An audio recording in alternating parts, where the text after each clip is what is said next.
خير الحديث كتاب الله وخير الهدي هدي محمد صلى الله عليه وسلم وشر الأمور محدثاتها وكل محدثة بدعة وكل بدعة ضلالة. قال الله تعالى في كلامه المجيد والفرقان الحميد: أعوذ بالله من الشيطان الرجيم، بسم الله الرحمن الرحيم. يا أيها الذين آمنوا كلوا من طيبات ما رزقناكم واشكروا لله إن كنتم إياه تعبدون. وقال: فكلوا مما رزقكم الله حلالا طيبا واشكروا نعمة الله إن كنتم إياه تعبدون. وقال صلى الله عليه وسلم: إن الله طيب لا يقبل إلا طيبا. সকল প্রশংসা আল্লাহ তাআলার জন্য, যিনি আমাদেরকে অনেক ব্যস্ততা পেছনে রেখে আল্লাহর ঘরে উপস্থিত হওয়ার তৌফিক দিয়েছেন আল্লাহর বিধান পালন করার জন্য। এই জন্য আল্লাহর প্রশংসা করি আলহামদুলিল্লাহ। শতকোটি দুরূদ ও সালাম সেই মহান ব্যক্তিত্বের জন্য যার দেখানো পথে চললেই শান্তি। প্রিয় ভাইরা আমার, বর্তমান মুসলিম সমাজে যেটা দেখা যায়, একটা বিধানের ব্যত্যয় সবচাইতে বেশি ঘটে, সেটা হচ্ছে হালাল রিজিক ভক্ষণ করার ব্যাপার।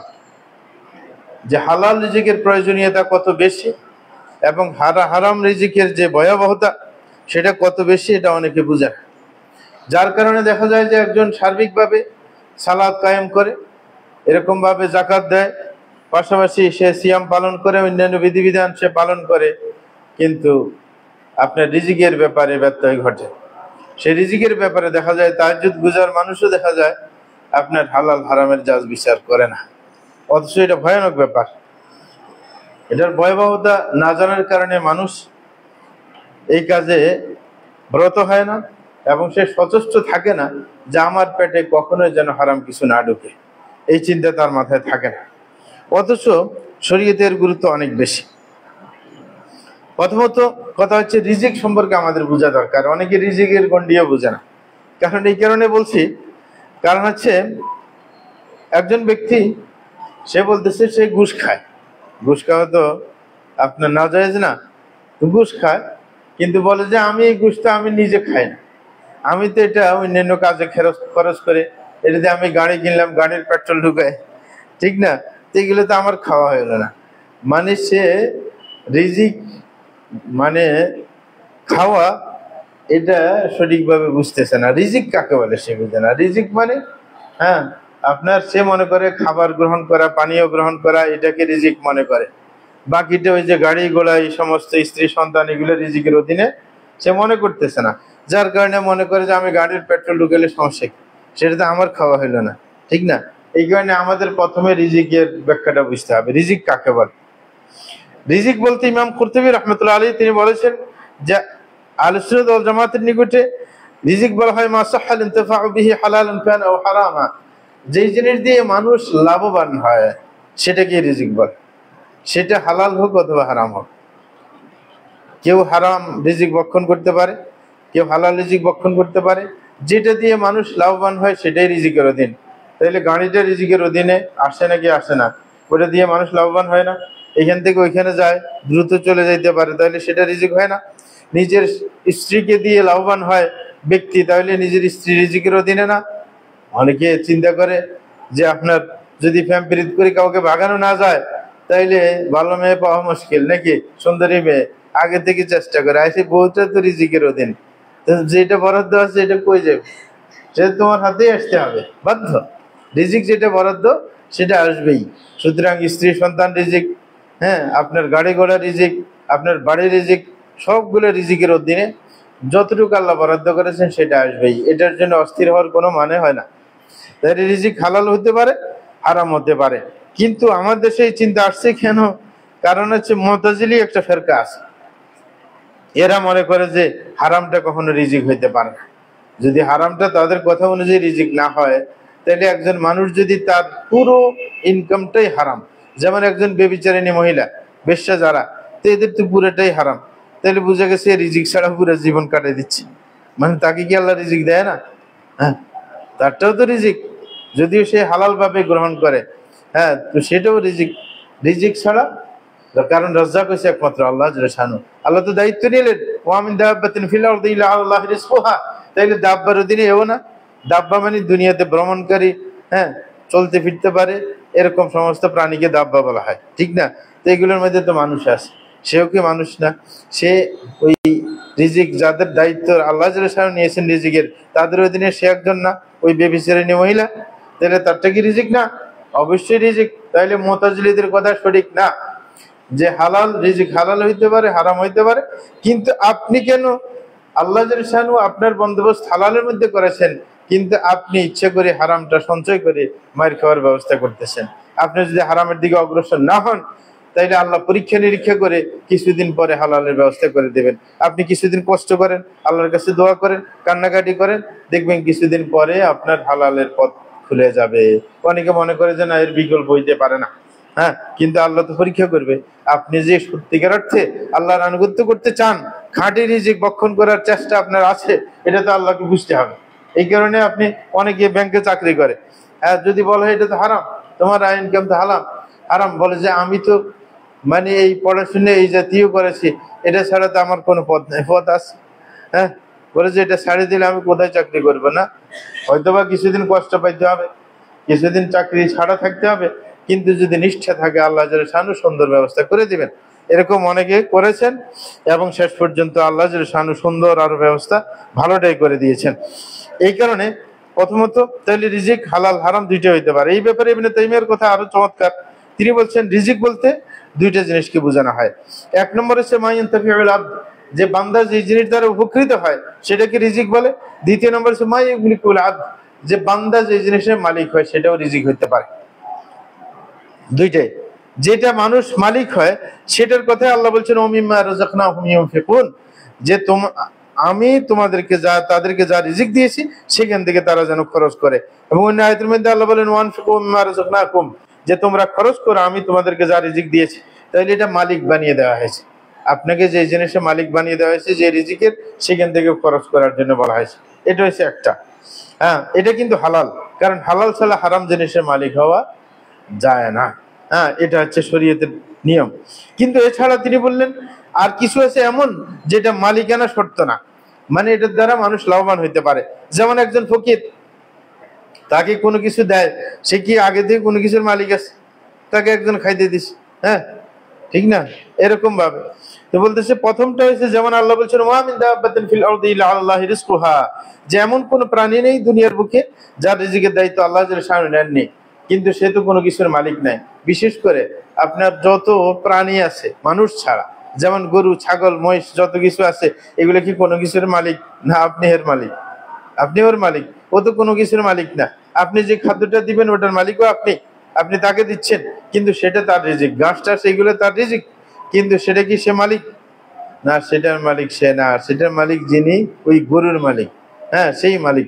তাইলে আপনার রিজিক এটা মালিকানা শর্ত না, কিন্তু মুতাজিলিরা মনে করছে না মালিকানা শর্ত, আর হারামের তো মালিক হওয়া যায় না, তাইলে হারামটা রিজিকও না, না এটা না। তাইলে রিজিকের ব্যাপক অর্থ হচ্ছে যেটা দিয়ে মানুষ লাভবান হয় সেটাকে বলা হয়। এই কারণে আল্লাহ রাসূল সাল্লাল্লাহু আলাইহি ওয়াসাল্লাম বলছেন ওয়া ইন্না নাফসান লান তামুত হাত্তা তাস্তাকমিলা রিজকাহা, যে কোনো প্রাণী মারা যাবে না যতক্ষণ পর্যন্ত তার রিজিক আপনার সে পুরোপুরি ভোগ না করবে। এটার কোনো মালিকানা কোনো শর্ত না। তাইলে রিজিক হালাল হারাম উভয়টাই হতে পারে, এতে কোনো সন্দেহ নেই। এই ব্যাপারে একটা কথা আমাদের মনে রাখতে হবে, সেটা হচ্ছে যে রিজিকের মালিক একমাত্র আল্লাহ জাল্লাহু। রিজিকের মালিক কে? রিজিকের মালিক একমাত্র আল্লাহ জাল্লাহু। যদি কারো রিজিকে ঘাটতি দেখা দেয় তাইলে সে আল্লাহর কাছে রিজিক চাইবে, যিনি রাজ্জাক তার কাছেই তো চাইতে হবে, এছাড়া অন্যের কাছে চাইলে তো হবে না। কারণ আল্লাহ নিজেই বলছেন হাল মিন খালিকিন গায়রিল্লাহ ইয়ারযুকুকুম মিনাস সামাই ওয়াল আরদি লা ইলাহা ইল্লা হু ফাআন্না তুফাকুন। আল্লাহ জাল্লাহু বলছেন যে এমন কোন স্রষ্টা আছে আল্লাহ ছাড়া যিনি তোমাদেরকে আকাশ জমিন থেকে রিজিক দিবেন? না, এরকম কেউ আর নেই আল্লাহ ছাড়া। তিনি একমাত্র ইবাদতের উপযুক্ত, তিনি ইলাহ। সুতরাং তোমরা কোথায় ঘুরছো? অন্য আয়াতের মধ্যে বলছে ইন্নাল্লাহু হুয়ার রাজ্জাকু যুল কুওয়াতিল মাতিন, যে আল্লাহই হচ্ছে একমাত্র তোমাদের রাজ্জাক। হ্যাঁ, তাইলে আল্লাহই একমাত্র রাজ্জাক আমাদের। সুতরাং কারোর রিজিকের যদি ঘাটতি মনে হয় যে আমার চলতে ফিরতে কষ্ট হইতেছে, আমার যথেষ্ট পরিমাণ রিজিক আমার কাছে নাই, তাইলে ধর্ণা দিতে হবে কার কাছে? যিনি রিজিকের মালিক তার কাছে ধর্ণা দিতে হবে, তিনি রিজিকের ব্যবস্থা করতে পারেন। অনেকে আছে রিজিক অনুসন্ধানে পড়ে না, মনে করে যে তাওয়াক্কুল করলেই হয়ে যায়, আল্লাহর উপর ভরসা করে পড়ে থাকবো, হ্যাঁ, এটাই কোনো কাজে উৎসাহী না। না, এটাও ভুল কথা। না, আপনাকে রিজিক অনুসন্ধান করতে আল্লাহ আদেশ করছেন। রিজিক বরাদ্দ আছে ঠিকই, কিন্তু অনুসন্ধান করার আদেশও আল্লাহ জাল্লা শানু দিয়েছেন। তো এই কাজটা অবশ্যই প্রত্যেকেরই করতে হবে। হ্যাঁ, আল্লাহ জাল্লা শানু বলছেন ফামশু ফি মানাকিবিহা, হ্যাঁ, যে তোমরা আল্লাহ জাল্লা শানু দুনিয়াতে রিজিক ছড়িয়ে ছিটিয়ে দিয়েছেন, দুনিয়াকে তোমার অধীন করে দিয়েছেন, তুমি সুতরাং আনাচে কানাচে ঘুরে তোমাকে রিজিকটা অনুসন্ধান করতে হবে। তাহলে অনুসন্ধানের দায়িত্ব আপনার। এই কারণে রিজিকের মালিক যদি আল্লাহ জাল্লা শানু, এই কারণে হযরত ওমর ফারুক রাদিয়াল্লাহু তাআলা আনহু যখন তিনি খলিফা ছিলেন, তিনি ইয়ামানে গেছিলেন। ইয়ামান তখন মুসলিম প্রশাসনের অধীনে। ইয়ামানে যাওয়ার পর ইয়ামানের এলাকা কিন্তু উর্বর এলাকা, ওখানে আপনার ফসলাদি হয়, এর সৌদি আরবের মতো না। হ্যাঁ, তো ওইখানে ফসলাদি হয়, দেখা যায় যে বিল কি বিল পড়ে আছে, কোনো চাষবাস হচ্ছে না। তো হযরত ওমর ওদেরকে জিজ্ঞাসা করছেন যে তোমরা এখানে কোনো চাষবাস করো না কেন? তখন এরা বলছে নাহনুল মুতাওয়াক্কিলুন, আমরা তো আল্লাহর উপর তাওয়াক্কুল করে বসে আছি। হ্যাঁ, আল্লাহ যদি খাওয়ায় খাওয়াবে। হ্যাঁ, তখন উনি একটা সুন্দর কথা বলছেন, হ্যাঁ, বলে যে বাল আনতুমুল মুতাওয়াক্কিলুন, তোমরা আল্লাহর উপর ভরসা করো নাই, তোমরা মানুষের গাড়ে চেপে খাইতে চাও, মানুষের গাড়ে বোঝা হইতে চাও। কারণ আপনি যদি মরে যেতে চান, কেউ কি না খাওয়াই থাকবে, মানুষের একটা মানবিকতা আছে না? আপনি যদি এক ঘরে আপনি এক ভাই বিদেশে চাকরি করে, আরো 2-3 ভাই আছে এরা কাজ করে না, তাইলে মা বকাঝকা দিয়ে তো তাদেরকে খাওয়াবে নাকি? খাওয়াবে না, খাওয়াবে ঠিকই। তাইলে আরেকজনের উপর বোঝা হয়ে গেল না? নিজে যখন কামাইতেছে না, আরেকজনের উপর বোঝা হয়ে সে আপনার জীবন যাপন করতেছে। তার রিজিক আসতেছে ঠিকই আরেকজনের মাধ্যমে, কিন্তু লাঞ্ছনার শিকার হইতে হয়। মাঝে মাঝে যে ভাইয়ের টাকা দেবে ভাইয়ের গালি শুনতে হয়, মাঝে মাঝে মায়ের গালি শুনতে হয়, অন্যান্য, হ্যাঁ, তারপরে বাবির গালি শুনতে হয়, তারপরে রিজিক দিতে হয়। কিন্তু এটা কি সম্মানজনক হইলো নাকি অসম্মানজনক হইলো? অসম্মানজনক রিজিক। তাইলে নিজের রিজিক নিজে অনুসন্ধান করতে হবে, এবং এই অনুসন্ধান কিন্তু খাঁটি রিজিকের অনুসন্ধান। এই কারণে আল্লাহ জাল্লা শানু বলছেন হালাল রিজিকের অনুসন্ধান করতে, যে ইয়া আইয়ুহাল্লাযীনা আমানু কুলু মিন তাইয়্যিবাতি মা রাযাকনাকুম, যে ঈমানদারগণ তোমরা খাও আমি যে পবিত্র রিজিক তোমাদেরকে দিয়েছি। তাইলে প্রত্যেকের জন্য পবিত্র রিজিকের বন্দোবস্ত আছে, কিন্তু এটা খুঁজে নেওয়ার দায়িত্ব আমার আপনার। এবং পাশাপাশি বলছে ওয়াশকুরু লিল্লাহ, আল্লাহর শুকরিয়া আদায় করতে হবে, যদি ইন কুনতুম ইয়াহু তা'বুদুন, তার যদি বান্দা হয়ে থাকো। তাইলে রিজিক অনুসন্ধান করা, এটার ক্ষেত্র প্রত্যেকের আল্লাহ জাল্লা শানু ঠিক করে দিয়েছেন। যে আয়াতে ইতিপূর্বে ইঙ্গিত দিয়েছি যে হালাল রিজিকের ব্যবস্থা আছে, অনুসন্ধান আমার দায়িত্ব। আল্লাহ বলছেন হুয়াল্লাযী জাআলা লাকুমুল আরদা যালুলা ফামশু ফি মানাকিবিহা ওয়া কুলু মিন রিজকিহি ওয়া ইলাইহিন নুশুর। এই আয়াত সবাই জানেন, সূরা মুলকের আয়াত, যে আল্লাহ বলছেন তিনি তোমাদের জন্য জমিনকে অধীন করে দিয়েছেন, যে জমিনের উপর দিয়ে বিচরণ করা তোমাদের জন্য সহজ। তাহলে ফামশু ফি মানাকিবিহা, তাহলে জমিনের আনাচে কানাচে ঘুরে যাও। এইখানে রিজিকের বন্দোবস্ত হয় না, তাহলে আরেক জায়গায় যাও। যেমন বাংলাদেশে অনেকের রিজিকের বন্দোবস্ত হয় নাই, হয়েছে সৌদি আরবে, এখানে সৌদি আরবে চলে গেছে নাকি? তাহলে তার রিজিক এখানে নাই, এই কারণে দেশে আরেক দেশে চলে গেছে। তাহলে যার রিজিক যেখানে, এই কারণে আল্লাহ বলছেন ইন্না আরদি ওয়াসিআ, আমার দুনিয়াটা হয়েছে একবার অনেক প্রশস্ত, ছোটখাটো জায়গা না। এইখানে রিজিকের বন্দোবস্ত হয় না, আরেক জায়গায় চলে যাও, সেখানে আল্লাহ মিলিয়ে দিবেন, কোনো সমস্যা নেই। কিন্তু খুঁজতে হবে, রিজিক খুঁজতে হবে, রিজিকের জায়গায় যাইতে হবে, এটা হচ্ছে নিয়ম। সুতরাং আমাদের প্রত্যেককে অবশ্যই নিজেকে নিজের অনুসন্ধানে নিজকেই নামতে হবে, কিন্তু খেয়াল রাখতে হবে যেন রিজিকটা হালাল হয়। তাইলে 1 নম্বর কথা, যে আল্লাহ জাল্লা শানু রিজিকের বন্দোবস্ত নিয়ে নিয়েছেন, এতে কোনো টেনশন নাই। তাইলে রিজিক নিয়ে আমাদেরকে টেনশন করতে হবে? রিজিকের দায় দায়িত্ব কার? আল্লাহর হাতে। এই কারণে রিজিক নিয়ে টেনশন নেই। এই কারণে আল্লাহ বলছেন ওয়া ফিস সামাই রিজকুকুম ওয়া মা তুআদুন ওয়া রাব্বিস সামাই ওয়াল আরদি ইন্নাহু লাহাক মিথলা মা আন্নাকুম তানতিকুন। আল্লাহ জাল্লা শানু বলছেন আকাশে তোমাদের রিজিক আছে। কোথায় আছে? আকাশে রিজিক আছে, এবং তোমাদের সাথে যা ওয়াদা করা হচ্ছে সেটার বন্দোবস্ত আছে। এবং আল্লাহ এটা মানে কসম করে বলছেন ওয়া রাব্বিস সামাই ওয়াল আরদ, যে আকাশ জমিনের রবের কসম খেয়ে বলছি ইন্নাহু লাহাক, বলছে এই কথা একবারে সত্য। তোমাদের রিজিকের যে ব্যবস্থা আছে, বলছে মিথলা মা আন্নাকুম তানতিকুন, যেরকম তোমরা যে কথা বলতে পারতেছো এটা যেরকম সত্য, নাকি আমরা কথা বলতে পারি না, এটা যেরকম সত্য, এরকম প্রত্যেকের রিজিকের বরাদ্দটাও সত্য। প্রত্যেকের জন্য রিজিক বরাদ্দ করা আছে। তাইলে রিজিকের মালিক আল্লাহ, রিজিকের বন্দোবস্ত আল্লাহ নিজেই করেন। অন্য আয়াতের মধ্যে আল্লাহ বলেন ওয়ামা মিন দাব্বাতিন ফিল আরদি ইল্লা আলাল্লাহি রিজকুহা ওয়া ইয়ালামু মুস্তাকাররাহা ওয়া মুস্তাওদাআহা কুল্লুন ফি কিতাবিন মুবিন। যে দুনিয়াতে বিচরণশীল যত প্রাণী আছে তার রিজিকের দায়িত্ব আল্লাহর কাছে, তিনি রিজিকের ব্যবস্থা করবেন। অন্য আয়াতের মধ্যে বলছেন যে ওয়াকাইয়্যিম মিন দাব্বাতিন লা তাহমিলু রিজকাহা আল্লাহু ইয়ারযুকুহা ওয়া ইয়্যাকুম ওয়া হুয়াস সামিউল আলিম। আল্লাহ বলছেন এমন কোন প্রাণী নেই যে তার রিজিক সে বহন করে না। হ্যাঁ, মানে প্রত্যেকে তার রিজিক, অনেক প্রাণী এমন আছে যার রিজিক সে নিজে বহন করে না, বরং কে করে? আল্লাহু ইয়ারযুকুহা ওয়া ইয়্যাকুম, বরং আল্লাহই রিজিকের ব্যবস্থা করে দেন। প্রাণীরা কি কোনো রিজিক বহন করে আছে? সে তো রিজিক অনুসন্ধান করে খায়। যখন মানে ভূমির মধ্যে তাকে ছেড়ে দেওয়া হয়, তার রিজিক সে খুঁজে খুঁজে খায় না, ঘাস লতা এগুলা এই সেই। তো আল্লাহ বলছেন অনেক প্রাণী এমন আছে তার সাথে কোনো রিজিক বহন করে না, কিন্তু রিজিক কে দেয়? আল্লাহ দেয়। ওই যে একবার প্রাণীবিদ একজনে বলতেছিল, একটা সিংহ সে প্রত্যেক বেলায় তার 25 কিলো করে তাজা গোশত লাগে। কত? 25 কিলো। আচ্ছা, 25 কিলো তাজা গোশতের ব্যবস্থা কি করে দেয়? সিংহ যে আপনার বনে থাকে, যেগুলা মানে পালে না আপনার জাদুঘরে, হ্যাঁ কি বলে, যে চিড়িয়াখানায় যেগুলো পালা হয় না, সেগুলোকে খাদ্য দেয় কে? আল্লাহ ব্যবস্থা করে। যে কোনো প্রাণীকে সে ধরে তার সে বক্ষণ করে, তার রিজিক সবসময় সে বন্দোবস্ত করে না।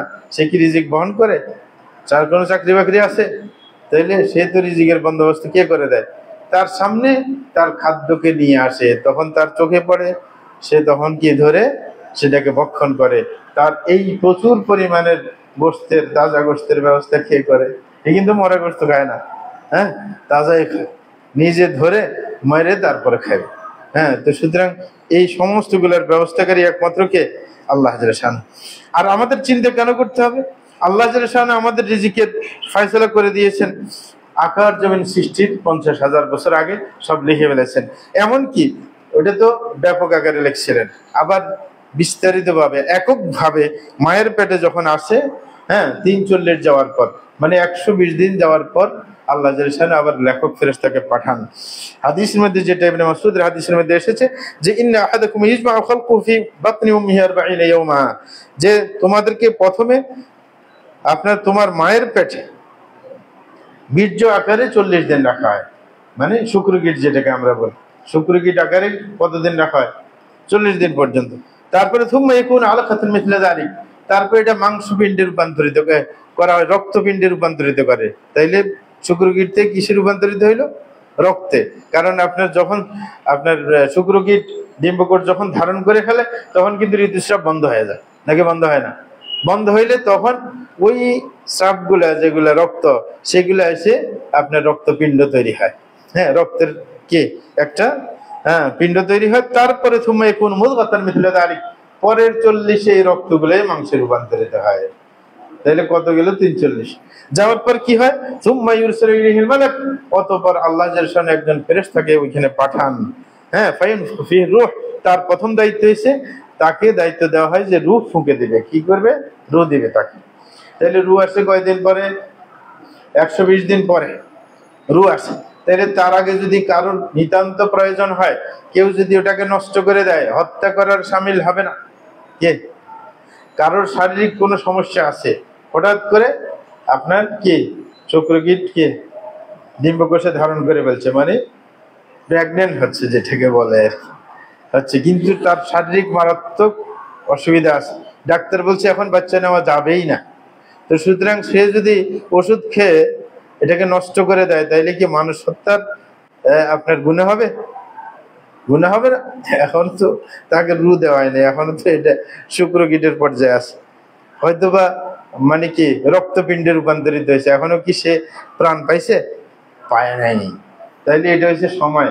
যদি আপনার সমস্যা থাকে আগেই সতর্ক, চুপ করে থাকবেন না। 120 দিন হয়ে গেলে, রূহ এসে গেলে এবার আপনি মরবেন, না হলে বাচ্চা মরবে, তখন আর কোনোটাকে নষ্ট করা যাবে না, তখন সে মানুষ হয়ে গেছে, কি রূহ এসে গেছে, তখন হত্যাকারী হিসেবে আপনি রূপান্তরিত হবেন। যদি 120 দিন পরে যদি এটাকে ওষুধ দিয়ে নষ্ট করতে চান, তাইলে আপনি মানুষ হত্যাকারী, তখন আপনি হত্যাকারী হবেন, পাপী হবেন, কারণ কিন্তু রূহ এসে গেছে। তার আগে কিন্তু রূহ ছিল না। তাইলে আপনার ডিসিশন নিতে হবে ওই টাইমের ভিতরে, যখন সে মানে শুক্রকীট অবস্থায় আছে, অথবা সে যদি আপনার রক্তপিণ্ডে আছে, অথবা মাংসপিণ্ডে আছে, এখনো কি রু আসে নাই। কিন্তু এই নিশ্চয়তা সবচাইতে আগে করা উচিত 80 দিনের আগে। কারণ ওলামা ইকরাম বলে থাকেন যে 80 দিনের পরে মানুষের আকৃতি সৃষ্টি হওয়া শুরু করে।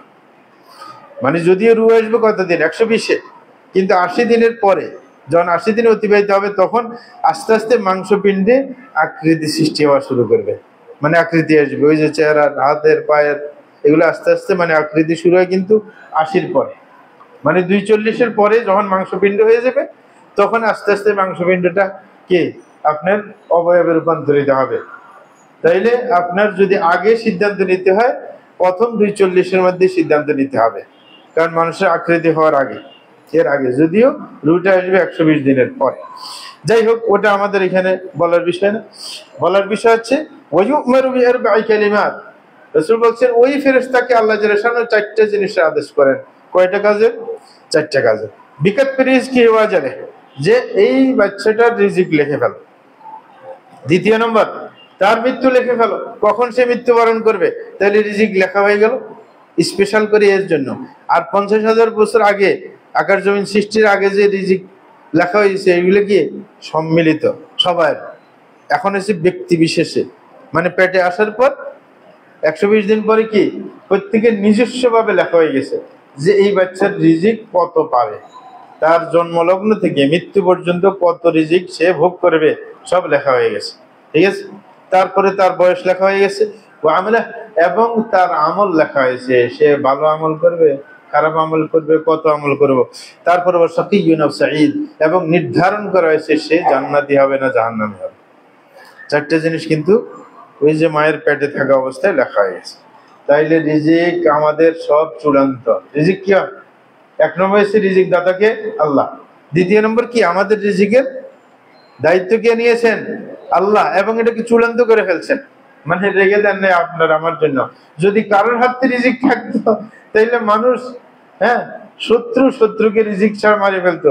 সরকারি দল হাসিনা যেরকম ছিল না, এরকম বিরোধী দলের রিজিক না দিয়ে, খাবার দাবার না দিয়ে মারি ফেলতো না কি পারতো? কিন্তু কারোর হাতে কি রিজিক দেওয়া আছে? আপনি একজনে, আমি দেখছি সৌদি আরবের মধ্যে, আমি যখন এক অফিসে চাকরি করতাম, তো এখানের মধ্যে মানে একজন শ্রীলঙ্কান ছিল, একজন বাঙালি ছিল।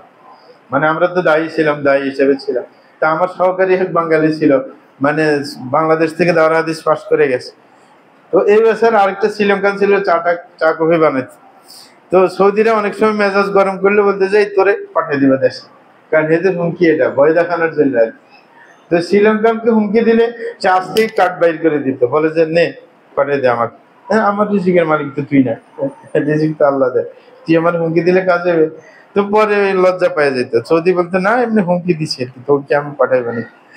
কিন্তু ওই যে বাঙালিরা যখন মানে রিজিক, মানে ওই আল্লাহর উপর অত কঠিন বিশ্বাস নাই, তার হুমকি দিলে এই কান্দে দেখতো, কান্দে দিত, কান্দে দেওয়ার পরে এটা তো আরো সুবিধা পেয়ে যেত।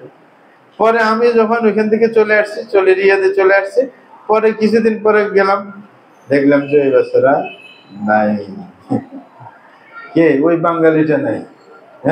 অথচ সে শিক্ষিত ছিল, সে দাওরাত হাদিস পাস, কিন্তু ওই যে শ্রীলঙ্কান যেটা, এটা এখনো আছে, ওই অফিসে এখনো চাকরি করে। তাইলে তার রিজিক এখানে আছে দীর্ঘদিন, আল্লাহই রাখছেন। আর ওই বেচারার রিজিক কান্দাকাটি করিয়ে শেষ পর্যন্ত ওই অফিসে রাখতে পারে না, রিজিক ট্রান্সফার অন্য জায়গায় চলে গেছে। তাইলে আপনাকে কেউ যদি হুমকি দেয় যে তোমার উল্টা করলে তোমাকে এখান থেকে বাইর করে দেবো, এই সেই না, টেনশন করার ইচ্ছা নেই। আপনি আপনার দায়িত্ব পালন করে থাকবেন, আবার বেপরোয়া হবেন। রিজিকের মালিক আল্লাহ দেখে আপনি ঠিক মতো শিক্ষকতা করবেন না, ঠিক মতো আপনাকে যে দায়িত্ব দিছে ওই দায়িত্ব পালন করবেন না, বলবেন যে রিজিকের দায়িত্ব আল্লাহর হাতে, তুমি আবার মনে চাইলে পাঠিয়ে দাও না, ওটা জিম্মাদারি আদায় না। আলা কুল্লুকুম রাঈন ওয়া কুল্লুকুম মাসউলুন আন রাইয়াতিহি, প্রত্যেকে দায়িত্বশীল, তার দায়িত্ব সম্পর্কে হিসাব দিতে হবে। রিজিকের দায়িত্ব মালিক যদিও আল্লাহ, কিন্তু আপনি তো একটা দায়িত্ব নিয়েছেন, আপনাকে কেউ গার্ড ধরে আসে দেয় নাই। সুতরাং যতদিন এই দায়িত্বরত থাকবেন, আপনার ডিউটি পুরোপুরি পালন করতে হবে। আপনি রিজিকের মালিক আল্লাহ দেখে ওকে ভয় করবেন না, বলবেন তুই কেডা, এটা বললে হবে না, আপনি দায়িত্ব নিয়েছেন। সুতরাং আপনার দায়িত্ব পুঙ্খানুপুঙ্খরূপে পালন করতে হবে, নাইলে পরকালে হিসাব দিতে হবে, নাকি? এটা মনে করবেন না রিজিকের ওয়াজ করলে মনে আরো যে সাহস বেড়ে যায়, যে দায়িত্ব আদায় করবে না, যে আমার কে কি করতে পারবেন না, যে দায়িত্ব আপনার ওই দায়িত্ব পালন করতে হবে না, প্রতিভা কি আল্লাহর কাছে হিসাব দিতে হবে। কুল্লুকুম মাসউলুন আন রাইয়াতি, প্রত্যেককে তার দায়িত্ব সম্পর্কে আল্লাহর সামনে হিসাবের সম্মুখীন হতেই হবে, ঠিক না?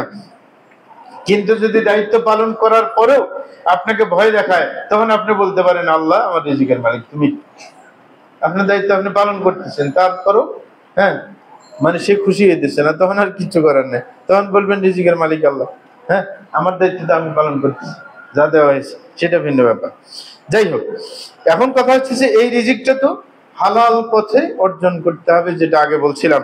কিন্তু মানুষ কি হালাল পথে অর্জন করে সবাই? না, হালাল পথে অর্জন করে না, এটা হচ্ছে সমস্যা। হ্যাঁ, অধিকাংশ মানুষ বর্তমানে হালাল হারাম বাছাই করে না, আর এটাই কিন্তু রাসূলের বাণী। রাসূল বলছেন লা ইয়াতিয়ান্না আলান নাসি জামান লা ইউবালি আল মারউ মিম্মা আখাযা আল মাল আমিনাল হালালি আম মিনাল হারাম। বলতেছে এমন একটা সময় দুনিয়াতে আসবে যেই সময় মানুষ কখনো হালাল হারামের জাজ বিচার করবে না, যেইখান থেকে হাতে আসলেই হয়েছে। কি এই যুগ আসছে নাকি আসে নাই? এখন চলছে এটাই, মানে আপনার হাতে যেটা আসছে এটাই আপনার। এই কারণে আপনি একজন থেকে বলে কই যে ভাই ঋণ দেন আমাকে 5,000, হাতে আসছে বসছে, এবার আর ঋণ ফেরত দেওয়ার আর কোনো চিন্তা নাই, মানে আপনি মালিক হয়ে গেছেন। হ্যাঁ, আপনার হাতে কেউ ভুলে কোনো জিনিস এক জায়গায় রেখে গেছে, সাথে সাথে আপনি এটার মালিক হয়ে গেলেন। হ্যাঁ, মানে আপনি একটু, আমাদের দেশে এমন অবস্থা যে আপনি একটা মানিব্যাগ, আমি ওই দিন ঢাকা থেকে আসতেছি আমাদের এলাকার দিকে, মাঝখানে ওই যে গাড়ি থামে নাস্তা করার জন্য, খানার জন্য, গাড়ি থেকে ওই যে মোবাইল একটা ফোন আসছে, তো ওটা আপনার ফোন করার জন্য মানিব্যাগ বাইর করে একটা ফোন করতে করতে বাইরে গেছে, আর মানিব্যাগ নিতে বলে গাড়ির বাইরে যে মনে হয়েছে গাড়িতে উঠে দেখেছি। মানে অল্প সময়, মাত্র কয়েক মিনিট, হ্যাঁ মানে 2-3 মিনিটের মধ্যে গায়েব নাই। মানে মানুষের হালাল হারামের চিন্তা নাই, যেটা আরেকজনের মালিক, এর এটা সম্পদ নিলে বেজালে পড়বে, এখানে ব্যাংকের কার্ড এটা সেটা কত কিছু, হ্যাঁ আরো মোবাইল আছে, হ্যাঁ সব গায়েব, মানে কোনো হালাল হারামের জাজ বিচার নেই, অথচ এটার মালিক আরেকজন। আপনি হালাল না হারাম চিন্তা করবেন? হ্যাঁ ঠিক না, মানে এগুলোর কোনো চিন্তা নেই। মানে এইভাবে তাইলে ওই শেষ জামানাতে আসছে নাকি হালাল হারামের কোনো জাজ বিচার আমাদের দেশে নাই। কিন্তু এখন আমাদের জানা দরকার যে হালাল হারামের যে জাজ বিচার করছি না, এটার ভয়াবহতা কতটুকু, যে আমি যে হালাল হারামের জাজ বিচার করতেছি না, এটার ভয়াবহতা কতটুকু সেটা আমাদের জানা দরকার। যে কত ভয়ানক হারাম যদি আপনি ভক্ষণ করেন, হ্যাঁ তার কয়েকটা দিক আছে। 1 নম্বর, হারাম যদি আপনি ভক্ষণ করেন, হারাম কামাই রোজগার করেন, তাহলে 1 নম্বর যে ক্ষতি আসবে, প্রথমে আপনি শয়তানের কথা মেনে চলছেন, শয়তানের পদাঙ্ক অনুসরণকারী আপনি। কারণ আল্লাহ নিজেই বলছেন ইয়া আইয়ুহান নাসু কুলু মিম্মা ফিল আরদি হালালান তাইয়্যিবা ওয়া লা তাত্তাবিউ খুতুওয়াতি শাইতান ইন্নাহু লাকুম আদুউম মুবিন।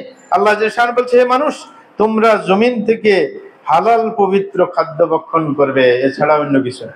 কি কোনটা ভক্ষণ করবে? হালাল যেটা সেটা বলছেন, ওয়া লা তাত্তাবিউ খুতুওয়াতি শাইতান, শয়তানের পদাঙ্ক অনুসরণ করতে যাবে না, হারামের পিছে দৌড়াবে না, কারণ শয়তান হারামের দিকে নিয়ে যাবে, শয়তানের কাজ তো ওটাই। কিন্তু শয়তানের পদাঙ্ক অনুসরণ করবে না, তাইলে আপনি যদি হালালের চিন্তা না করেন, তাইলে কার অনুসারী? আপনি শয়তানের অনুসারী। কি হারামের পিছনে পড়লে কার অনুসারী হবেন? তখন শয়তানের অনুসারী। আল্লাহ তো নিজেই বলছেন যে শয়তানের কথা শুনতে যাবে না, কিন্তু আপনি দেখা যায় শয়তানের কথা শুনেন। আল্লাহ সতর্ক করছেন, ইন্নাহু লাকুম আদুউম মুবিন, শয়তান তোমাদের চির শত্রু, চরম শত্রু, সুস্পষ্ট শত্রু। তাইলে শত্রু কখনো তোমার ভালো কাজ করতে দিবে না, খারাপের দিকে নিয়ে যাবে। সুতরাং তুমি ওই শয়তানের কথা শুনবা, হ্যাঁ শয়তানের কথা শুনে হারাম কামাইতে যাবে না। শয়তানে অস্বস্তা দিবেই যে এত হালাল পাইবো কই। একজনের দোকানদারি করে, দেখা যাচ্ছে 2 নম্বর জিনিসকে 1 নম্বর করে চালাই দেয়, আছে না নাই? হ্যাঁ চালাই দিতিস না, না চালাইলেও হয় যদি আল্লাহর উপর বিশ্বাস থাকে। আমি অনেকে দেখছি যদি পরীক্ষায় টিকে, সৌদি আরবে এক আলেম ফেনীর দাওরা হাদিস পাস, মানে দোকানদারি করে, সেও মালিক থেকে দোকান নিছে, নেওয়ার পর সে আমাকে বললো, কয় যে সাহেব আমি তো এখানে দোকান করতেছি, দেখা যায় যে সৌদিরা এসে সিগারেট খোঁজে, এখন আমি যদি এখানে সিগারেট না রাখি তাইলে তো আমার এখানে বেচা কিনা হবে না, এরা এসে আমারে একটু উল্টা পাল্টা গালাগালি দিয়ে বাইরে যায়, ওরা আর কিছু কিনে না, তাহলে আমার দোকান চলবে কেমনে? আমি বলছি যে না, রিজিক আল্লাহর হাতে, তুমি সিগারেট রাখবে না, একটু ধৈর্য ধরো, দেখবে তোমার কে আল্লাহ রিজিকের পথ খুলে দেবেন। অল্প কয়েক মাস যাওয়ার পর আবার ওর এলাকায় গেছি, বলছে সাহেব কাজ হয়ে গেছে। যে এমন হয়েছে, অন্য জায়গার থেকে সিগারেট কিনবে আর আমার থেকে সব সদাই করে, পুরো মাসের সদাই আমার কাছে করে, বলে যে আমি এটা করি, যে এলাকায় জমিন জায়গা কিনে বাড়ি বিল্ডিং টিল্ডিং করে, হ্যাঁ মানে সব কাম সারি ফেলতেছি, বলে যে সবাই আমাকে ছাড়া কিচ্ছু বোঝে না। হ্যাঁ ঠিক না? বাস বাকি নিয়েছে, আমি এর সাথে কোনো ভদ্রতা অভদ্রতা করি না। হ্যাঁ, স্মরণ করে দিই মাস শেষে যে তোর কি মনে আছে আমার এত টাকা আমার দোকানে বাকি। হ্যাঁ, আসি মেজাজ গরম হইলে গালি দিলে আমি বলি তোর আর গালি দেওয়ার শখ আছে, দিলে আরো দে, অসুবিধা নেই, তোর জালটা মিটে যাক। বলেছে মানে একেবারে খুব ঠান্ডা ভাবে চলতেছে, সবাই ওকে ভালোবাসে, ওর দোকান ছাড়া আর কিছুই বোঝে না, বলছে খুব ভালো মানুষ, ঠিক না?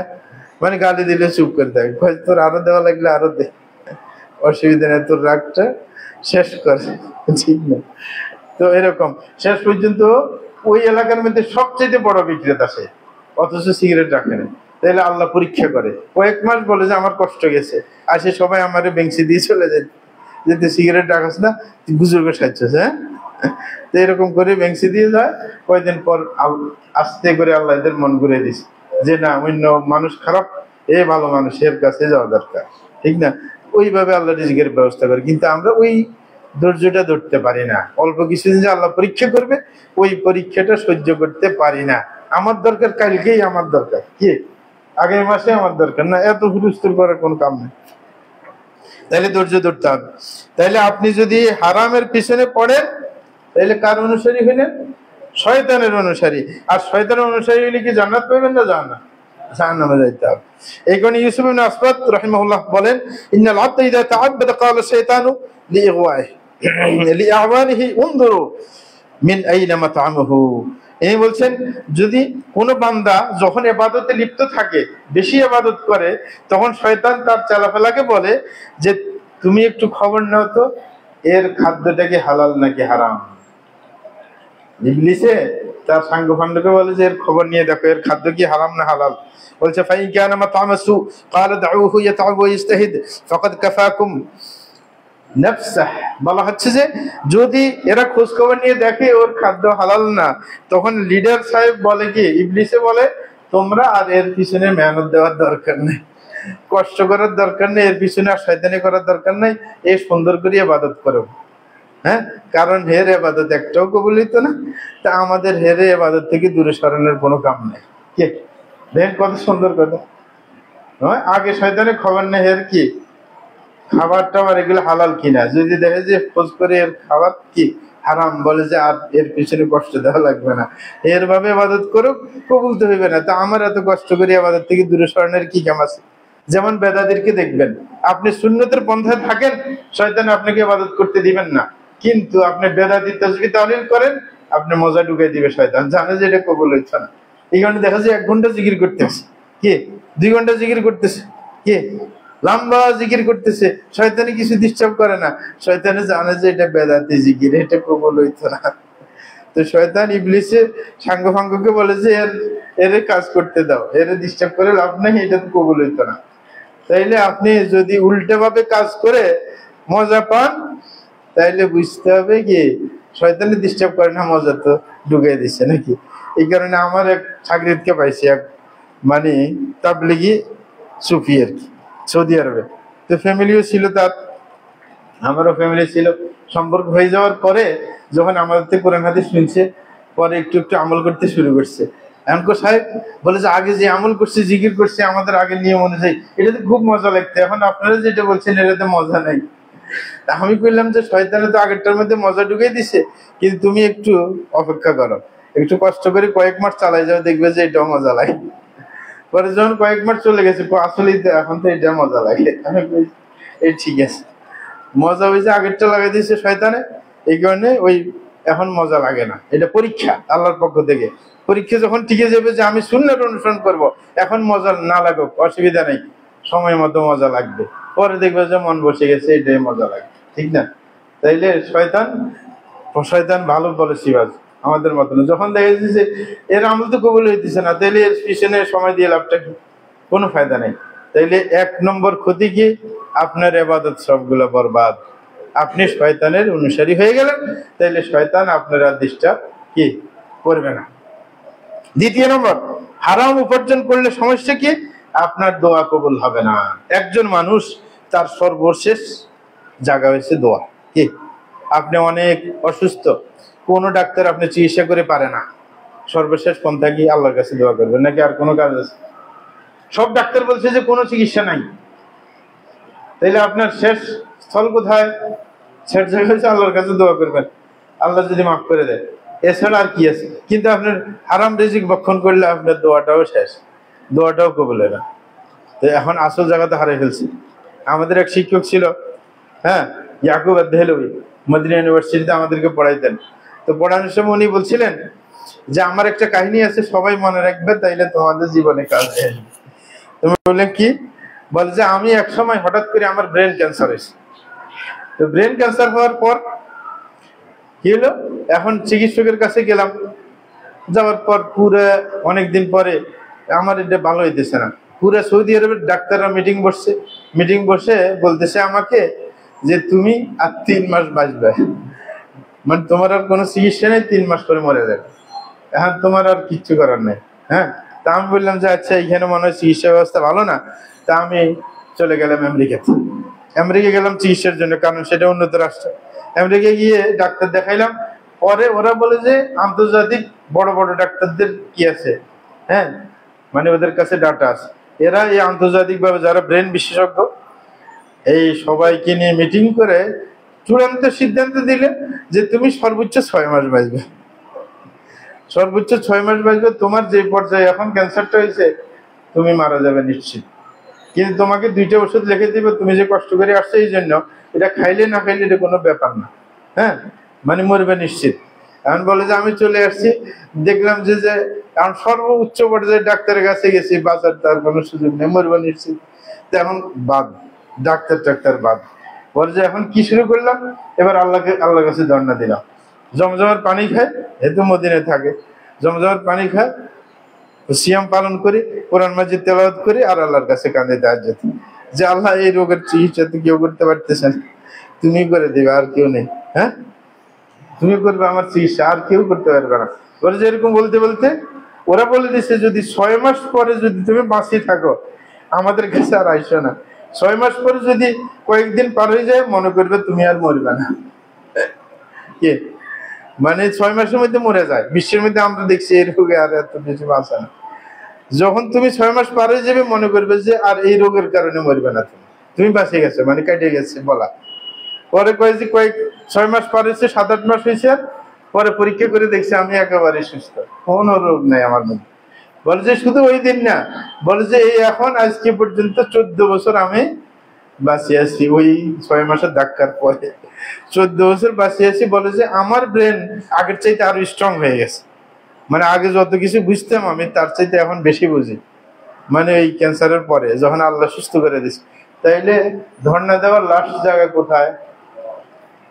এখন আপনি যেখানে ধর্ণা দিতে যাবেন, সেইখানে যদি ধর্ণাটাকে আপনার গ্রাহ্য না করা হয়, তাইলে আপনি আর কই যাবেন? কি মানে যেখানে সর্বশেষে যায় ধর্ণা দিবেন, সে যদি পাত্তা না দেয়, তাইলে আর যাওয়ার জায়গা আছে কোথাও? আর এটা নষ্ট হয়ে যায় হারাম রিজিকের কারণে। হারাম রিজিক ভক্ষণ করবেন, যত চিৎকার পারবেন আল্লাহ শুনবে না, কোনো ফায়দা নেই। তাইলে আপনি হারাম রিজিক খেয়ে লাভটা কি করলেন? সর্বশেষ জায়গাটাকে নষ্ট করে দিলেন, যে আপনি যে আল্লাহর কাছে ধর্ণা দিলে কাজ হইবে সেটাও শেষ, তাইলে তো আর কিছুই থাকলো না। এটাই বলছে হাদিসের মধ্যে, রাসূল বলছেন ইন্নাল্লাহা তাইয়্যিবুন লা ইয়াকবালু ইল্লা তাইয়্যিবা, যে আল্লাহ পবিত্র, পবিত্র ছাড়া আল্লাহ কোনো কিছু গ্রহণ করেন না। ওয়া ইন্নাল্লাহা আমারাল মুমিনিন বিমা আমারা বিহিল মুরসালিন, আল্লাহ জাল্লা শাআনুহু মুমিনদেরকে আদেশ করছেন যে আদেশটা রাসূলদেরকেও করেছিলেন। কি আদেশ করছেন? আল্লাহ বলেন ইয়া আইয়ুহার রাসূলু কুলু মিনাত তাইয়্যিবাতি ওয়া আমালু সালিহা, আল্লাহ রাসূল থেকে বলছেন হে রাসূলরা, যে তোমরা পবিত্র খাদ্য ভক্ষণ করবে এবং নেক কাজ করবে। আর মুমিনদেরকে কি বলছেন? ইয়া আইয়ুহাল্লাযীনা আমানু কুলু মিন তাইয়্যিবাতি মা রাযাকনাকুম, এই ইমানদারগণ তোমরা তোমাদের দেওয়া পবিত্র রিজিক ভক্ষণ করবে। তারপরে রাসূল বলতেছেন এবার আয়াতের দলিল দেওয়ার পর বলছে সুম্মা যাকারা আর-রাজুল ইউতিলুস সাফার আশআথা আকবার ইয়ামুদ্দু ইয়াদাইহি লিস-সামা ইয়া রাব ইয়া রাব ওয়া মাত'আমুহু হারামুন ওয়া মাশরাবুহু হারাম ওয়া মালবাসুহু হারাম ওয়া গুযিয়া বিল হারাম ফাআন্না ইস্তিজাবু লিযালিক। রাসূল বলতেছেন যে একজন মানুষ এমন যে তার চুল উস্কো খুস্কো, চুলের মধ্যে ধুলাবালি লাগে আছে, ঠিক না? হ্যাঁ, মানে সে মুসাফির মানুষ, বুঝা যাইতেছে ধুলাবালি লাগে আছে, তাইলে বোঝা গেছে মুসাফির মানুষ এখন এলাকায় নাই দেখে পরিষ্কার পরিচ্ছন্ন হইতে পারে না। তাইলে মুসাফির মানুষ হইলে তার দোয়া কবুল হওয়ার সম্ভাবনা বেশি থাকে না? মুসাফির দোয়া কবুল হয় না? হয়। হ্যাঁ, কিন্তু বলে যে ইয়ামুদ্দু ইয়াদাইহি লিস-সামা, সে দুই হাত আকাশের দিকে উঁচিয়ে বলে ইয়া রাব ইয়া রাব, হে আল্লাহ আমার এটা করো সেটা করো। বলে যে তার এই দোয়া কবুল হইতেছে না। কেন? ওয়া মাত'আমুহু হারামুন ওয়া মাশরাবুহু হারাম, তার খাদ্য হারাম, তার পানীয় হারাম, তার পোশাক হারাম, তার আনুষঙ্গিক সবই হারাম। তখন তার দোয়া কিভাবে কবুল হবে? বলে যে অসম্ভব, তার দোয়া কবুল হবে না। কি? তাইলে আপনার দোয়াটা কবুল হচ্ছে না কি কারণে? ওই যে হারাম ঢুকছে পেটের মধ্যে। হ্যাঁ, হারাম। তাইলে হারাম থেকে দূরে থাকবে নাকি থাকবে না? ইনশাআল্লাহ। তৃতীয় নম্বর যে সমস্যা, সেটা হচ্ছে আপনার কোনো আমলই কবুল হবে না, শুধু দোয়া না, কোনো আমলই আল্লাহর কাছে পৌঁছাইবে না। ইবনে আব্বাস রাদিয়াল্লাহু তাআলা আনহু বলছিলেন যে লা ইয়াকবালুল্লাহু সালাত ইবরিন ফি জাওফি হারাম, বলে আল্লাহ ওই ব্যক্তির সালাত কবুল করবেন না যার পেটের মধ্যে হারাম ঢুকছে। কি? পেটের মধ্যে হারাম ঢুকলে ওই সালাত কি কবুল হয় না। ওয়াহব ইবনে দাউদ, ওয়াহব ইবনে ওয়ারদ রাহিমাহুল্লাহ তিনি বলেন লাউ কুমতা মাকামা হাযিহি সারিয়াহ লাম ইয়ানফা'কা শাইউন হাত্তা তানদুরা মা ইয়াদখুলু বাতনাক আহলালুন আম হারাম। ওয়াহব ইবনে ওয়ারদ বলতেছেন যে তুমি যদি এই যে পিলার একটা দেখতেছো, এই পিলারের মতো খাড়াই থাকো গোটা জীবন, মানে আর কোনো নড়চড় নাই, পিলারের মতো খাড়াই খাড়াই ইবাদত করো, পিলার যখন জায়গা থেকে সরবে না, তুমি এরকম সরতেছো না, এরকম ইবাদত করবে, কোনো কাজ হবে না যতক্ষণ পর্যন্ত তোমার পেটে যেটা ঢুকছে এটা হালাল না। কি? হালাল যদি হয় তোমার পেটের খাদ্য, তাইলে এটা কবুল হবে, নাইলে পুরো জীবন খাড়াই খাড়াই ইবাদত করার মধ্যে কোনো ফায়দা নেই। এই কারণে ইমাম গজালি সুন্দর কথা বলছেন, আল ইবাদাতু মা আকলিল হারাম কাল বিনাই আলা আমওয়াজিল বিহার। ইমাম গজালি বলছেন যে হারাম বক্ষণকারী যদি ইবাদত করে, বলে যে সেটা যেন ওই যে নদীর উপর ঘর বানানোর মতো, সাগরের উপর, সাগরের ঢেউয়ের উপর ঘর বানাইলে এটা থাকবে কোনোদিন? হ্যাঁ, ওই রকম যদি হারাম খাই ইবাদত করে, ওটার কোনো কি নাই, ভিত্তি নাই। সুতরাং অবশ্যই আমাদের হালালের পিছনে ছুটতে হবে। আস্তাগফিরুল্লাহ লি ওয়া লাকুম ওয়া লিসাইরিল মুসলিমিন ইন্নাহু হুয়াল গফুরুর রহিম।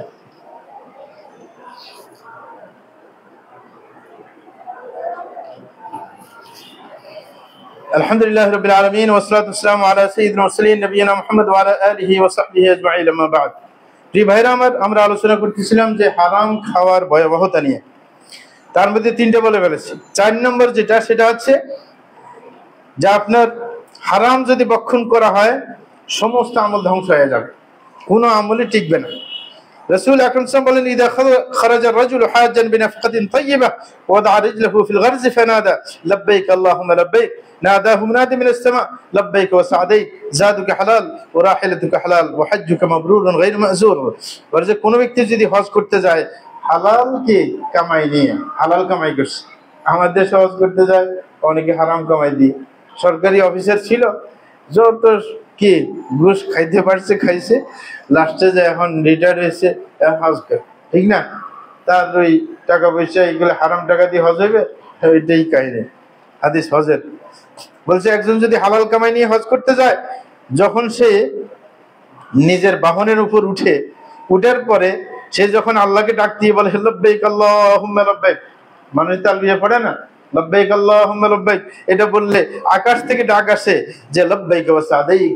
হ্যাঁ, যে ঠিক আছে, তোমার যে ডাক এটা কবুল হয়েছে। যাদুকা হালাল, কেন?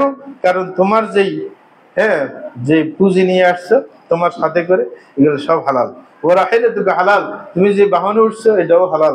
হ্যাঁ, ওয়া হজ্জুকা মাবরুর, তোমার হজ কবুল হয়ে যাবে, কোনো টেনশন নেই যদি আপনার খাদ্য হালাল হয়ে থাকে। وإذا خرج بالنفقة الخبيثة فوضع رجله في الغرز فنادى لبيك اللهم لبيك ناداه منادي من السماء لا لبيك ولا سعديك زادك حرام ونفقتك حرام وحجك غير مبرور।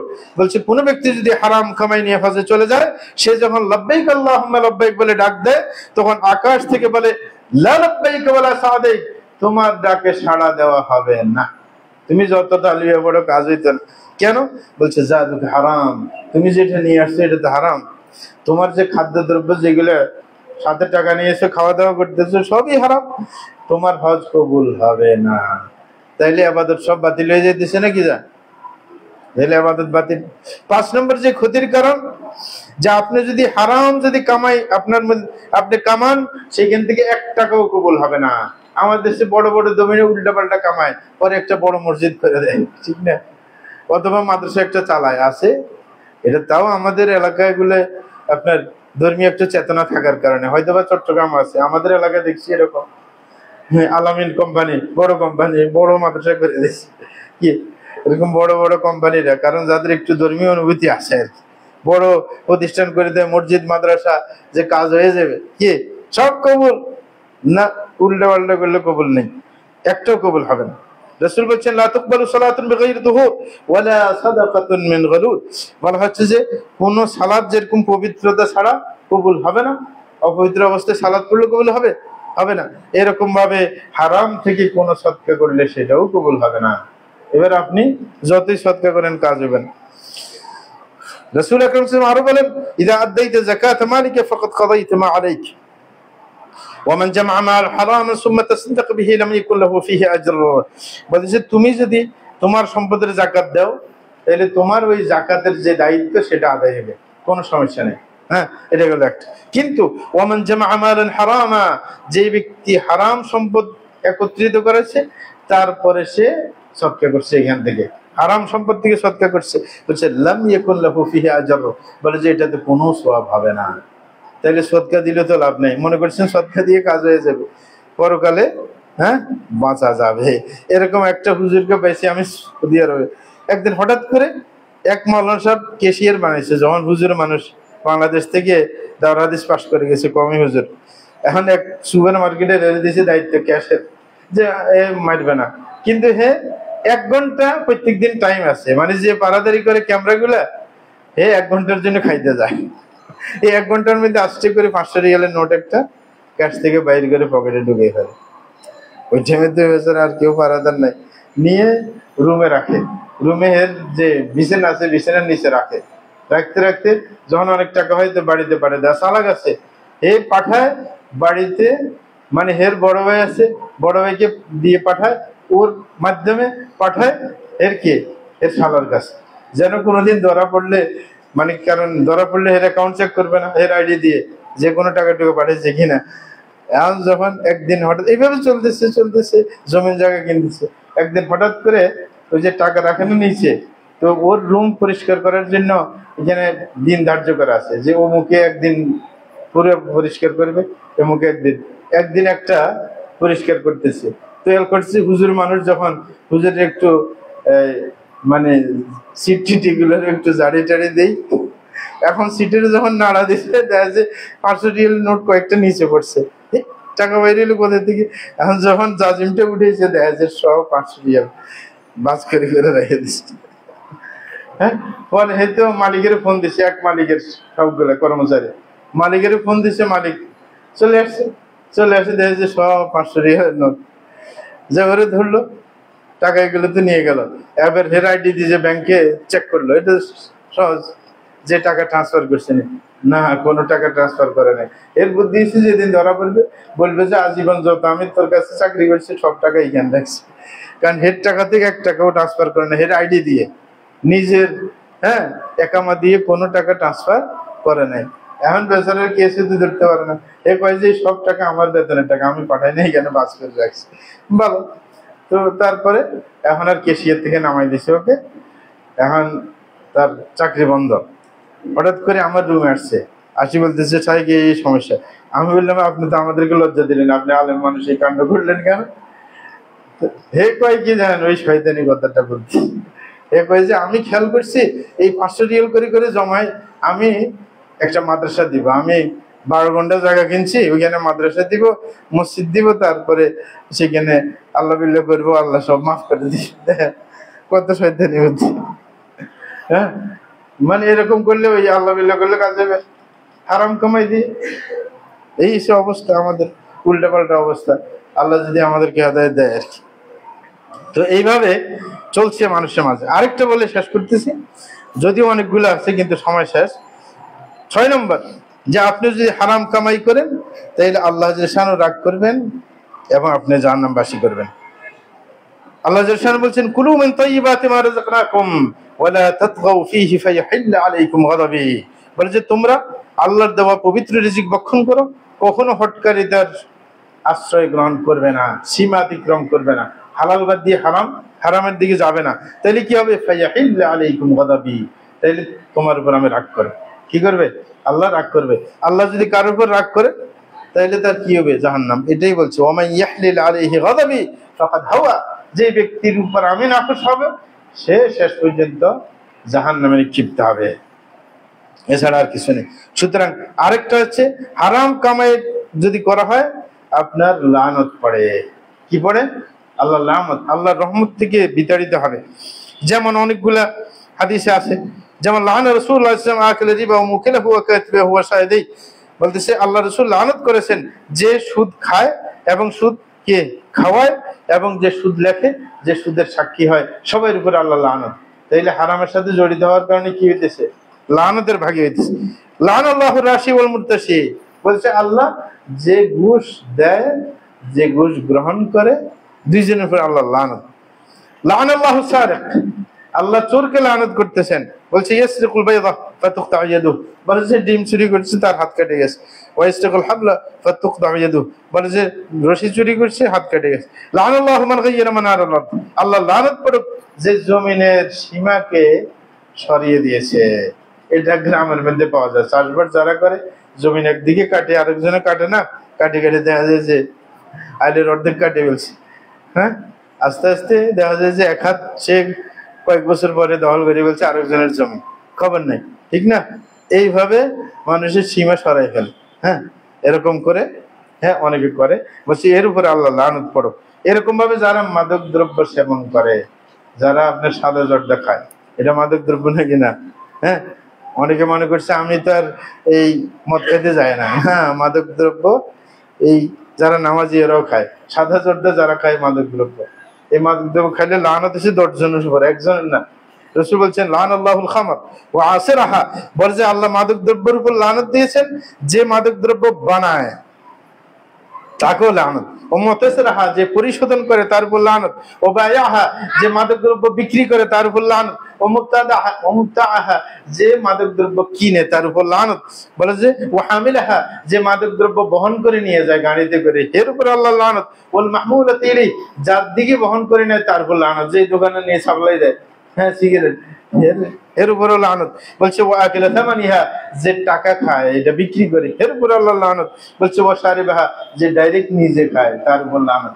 যে সিগারেটটা খাইতেছে বা জর্দা খাইতেছে, সাদা খাইতেছে, ঠিক আছে।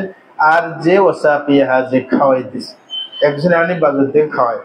আপনি যদি আপনার মা বাপ জর্দা সাদা এগুলো খায়, বলে যে বাজার থেকে নিয়ে আসবে, আপনি বলবেন না অসম্ভব, তোমার জন্য মিষ্টি নিয়ে আসবে, এগুলো আমি আনতে পারবো না, ঠিক না?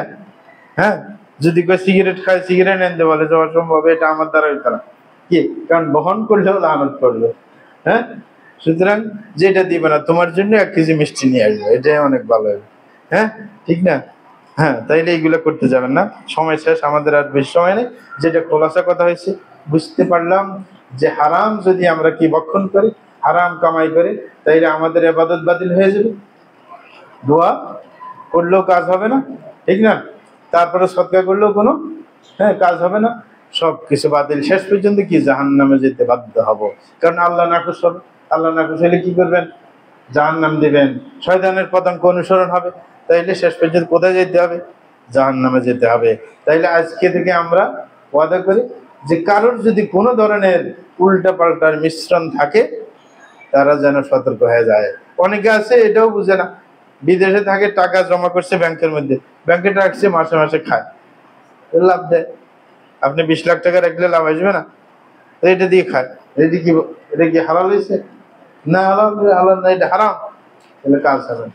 যাই হোক, পরিশেষে আমরা বলবো যে এখানে মসজিদে আসছেন, এটা মাদ্রাসা, মাদ্রাসায় এতিম বাচ্চা কাচ্চা আছে, সদকা খেরাত করবেন, হালাল টাকা থেকে 1 টাকা 2 টাকা 5 টাকা যা পারেন সবাই দিয়ে যাবেন ইনশাআল্লাহ, সেটা পরকালে কাজে আসবে ইনশাআল্লাহ, নাকি না? আল্লাহ সবাইকে তৌফিক দান করুন। আল্লাহ সাল্লাল্লাহু ওয়া সাল্লামু আলা নবিয়িল মুস্তাফা ওয়া হাবিবিল মুস্তাফা মুহাম্মদ ইবনে আব্দুল্লাহ খায়রুল খালাক ওয়া সাইয়্যিদুল আউলিয়ান ওয়াল আখিরিন। اللهم صل وسلم وبارك عليه وارض اللهم عن الخلفاء الراشدين والصحابه اجمعين وعن التابعين والتابعين باحسان الى يوم الدين وعنا معهم بمنك وكرمك واحسانك يا ارحم الراحمين.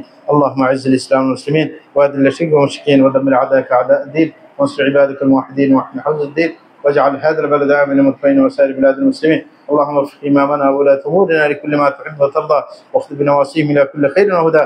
اللهم اصلح قلوب ونياتهم يا رب العرش العظيم. اللهم انا نسالك الجنه وما قرب اليها من قول عمل ونعوذ بك من النار وما قرب اليها من قول عمل ونسالك ان تجعل كل قضاء قضيته لنا خيرا يا رب العرش العظيم. وصلى الله على نبينا محمد وعلى اله وصحبه اجمعين واقيموا الصلاه.